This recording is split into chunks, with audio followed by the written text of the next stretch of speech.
Hello everyone and welcome back to Option Alpha in this video tutorial for the cup and handle chart pattern. So as always, we'll get right into it here. So the chart pattern cup and handle is actually pretty easy to spot if you know what you're looking for. It looks just like it sounds. It has a huge rounding bottom that forms the cup of the pattern, and then it has this slight handle here which can be either a flag or a pennant or just a little bit of downside consolidation. So as the name implied, it's a two-part pattern. It's important that these patterns, or this particular chart pattern, has both parts. You can't just have just the cup without the handle, and likewise you can't have the handle without the cup.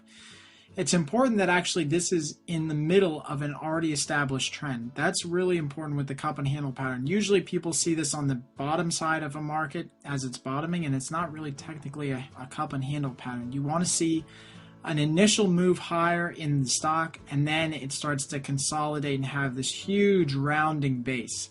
And that's really important. It can't be a V-shaped bottom. It can't just shoot down and then come and shoot right back up. It's got to be a long and drawn out base that it's a rounding bottom. And really why you need that is because it's going to collect a lot of volume, a lot of buyers, and that's really going to propel it once it can break out. So once you have this huge rounding bottom, it's going to come back up near the old highs that began at the cup portion of this pattern.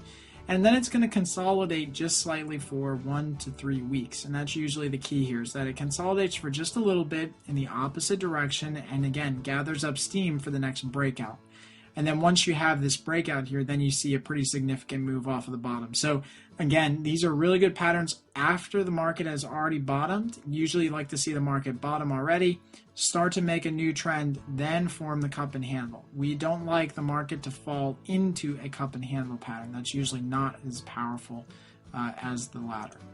So crunching the numbers, as we always do with these these chart patterns here, the average rise or decline from a cup and handle pattern is actually pretty substantial. These are pretty powerful chart patterns that you have here. They usually, again, form at the bottom of a trend or bottom of a stock chart. So as they start to bottom out, you'll start to see, again, like I said, a lot of buyers that have been accumulating and building up in the U-shaped bottom, and that will lead to a pretty significant rise after the breakout, about 38%.